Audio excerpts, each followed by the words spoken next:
cảnh mẹ tụ mẹ khi ngô hậu giảm vây quang sân ngữ sản thuộc này gọi hoàn cảnh vây quang này hết cảnh ra quả ta na cảnh để thường nhọt hoạt bài quả nên này hoàn đăng suốt có hậu lộ mi càng sở nàyเป็นสันตทิวิธีnày càng sở hậu เป็นสันตินาอ๋อcàng sở hậu ยิงปึงเลยใส่สถาลองอยู่ยามใครอึดเป็ดพักตุงงานไรเนี่ยก็มีกังเสือเนี่ย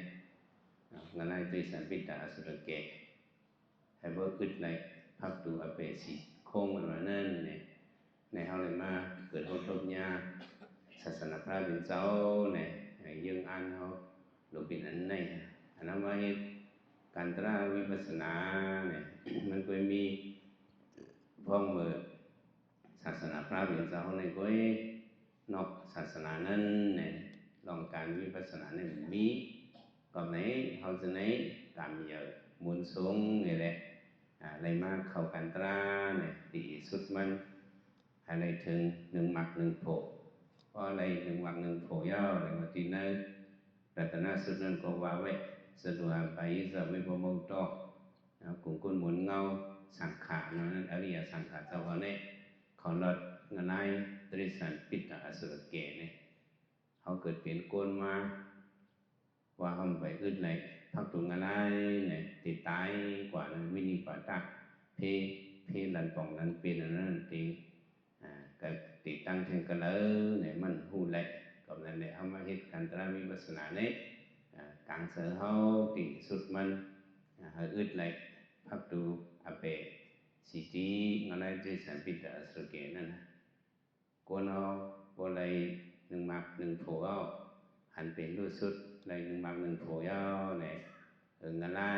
วันนั้นงานไรที่สันปิตาสุรเกนั่นมันสื่อที่เขาดีกว่าเอา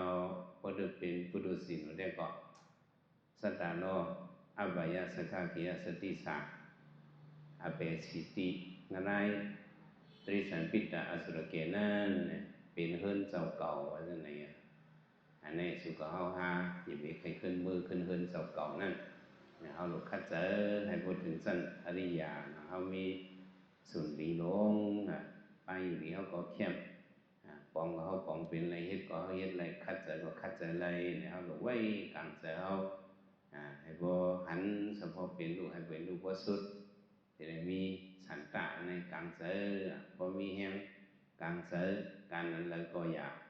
ตามเย้ามีเนี่ยหมายหนึ่งเนี่ยจะได้มีกลางเจอเขามาเข้ากันตราเนี่ยกลางเจอเขาให้เลยหันเป็นลูกให้เป็นลูกว่าสุดให้หนึ่งปอกคนนี้ได้ก็ยังงานเขามันเข้มแบบงานหมายสองวิริยะธิปติดูเลยมีแห้งคัดเจอว่าเขามีกลางเจอหลายกว่าเพราะว่าเขาคัดเจอเหตุสังหารวังนาการมันนาการวิปัสสนาเนี่ยเพราะว่าเขามาเหตุเนี่ยก็มันไหลว่ามีโอกาสตลาการวิปัสสนาเนี่ยเผาสุขอะไรก็มันดีเผาสีอะไรก็มันเก่งเนี่ยอดีอัตโนนาทอเขาเดี๋ยวเลยยิงปึงตั้งคัดเจอเจ้าเก่าว่าก้อยนาทอเพราะสิอยากเปิดต่างก้อนนั่นเขาก็ยิงปึงไหลว่ามือการตราเนี่ยแต่ไหลยิงปึงตั้งคัดเจอเผามันก้อยกับนั่นแหละเขาหลุดมีวิริยะตั้งคัดเจอเขาวิริยะวันโตเก่งนามากรรมนักสิทธิพอมีแหงคัดเจอการนั้นเลยก็อยากตามเย้ามีเนี่ยโยกีเอาเขาหลุดเลยคัดเจอเนาะคัดเจอมันบอกว่าหังเจอเขาเนี่ยพอเอาตื่นมันปกติมันว่ามันก็ให้กับมนมันซ้อมอายุกรรมโกงให้กับวนหลงดีฉะนั้นก็ยถากรรมนิปติโตนมันให้กับมนซ้อมตาเนี่ยก็ให้กับด้วยอันเขาส่งอันเขามืดผู้ใครถอดสิ่งอันเขาส่งเขามืดคู่นังก็ใครล้มมันหอมมันห้อยโซ่เขาก็ใครกินอันเดียนหวานตัวเขาก็ใครตีที่เตอร์อันอ่อนอันนุ่นเขาเลยใครกับจอมใส่จนตีก็ใครกับทำให้การตราในเนี่ยเขาคัดใส่จนนั้นไปนะ ใจอายุกรรมกลุ่มนั้นคัดเป็ดให้ได้เป็นใจสติให้ได้เป็นใจสมาธิให้ได้เป็นใจปัญญาให้ได้เป็นใจวิริยะให้ได้มีใจศรัทธาวิริยะสติสมาธิปัญญานั้นเอาเราคัดใจให้มันเป็นใจดีใจกุศลใจไหนนะเอาเหตุการณ์ประมาก้นขึ้นนิดนะพอเปลี่ยนมากก็เราได้คัดใจยืนก็ยืนยักก็ยักนั่นนะเนาะยืนกันขันทีบารมีขึ้นงักยักอยู่หึงในซึ้งเขาเดี๋ยวเลยยักหนึ่งเก็บหนึ่งกำเจอยักหึงก็เดี๋ยวหู้ที่บอกมันว่านำไม้สองนี้ที่ในมีตั้งคัดเจอไม้สามสิตาธิปดีว่าหลวงมีทัดเจอเก่งแข็งเนี่ยอันนั้นมันคัดเจอเหตุการณ์ตราเนี่ยมันเจอการอ่อนการเอ็นมันเป็นการเตะว่าคนกูก้มเฮ็ดไรคนนั้นมีสืบพันธุ์ปารมีก้อยคนนั้นกัดเขียนอันเป็นอาสานีนั่นก้อยมาเฮ็ดไรกันตะลาเอามาเฮ็ดกันนั่นนี่มันง่ายๆแล้วก็เขาได้ทบตั้งอยากฝึกตัวพอตัวมันเนาะทุกข์ะที่ในตัวเขาเนี่ยมันง่ายๆมันมวยมากันขำกันเวทนาเนี่ยมันมวยมันง่ายๆให้พวกหมอไว้วางใจให้พวกหมอยักหมอตุ้ยเนี่ยการเลยฟื้นขัดใจมังบอกถัดใจเขาพวกใครตกลงกว่าถัดใจพวกใครตกให้เก่าในเดจัดในเข้มสื่อคนไหลเต้าโยเนี่ยจังในพวกใครตกจังไหน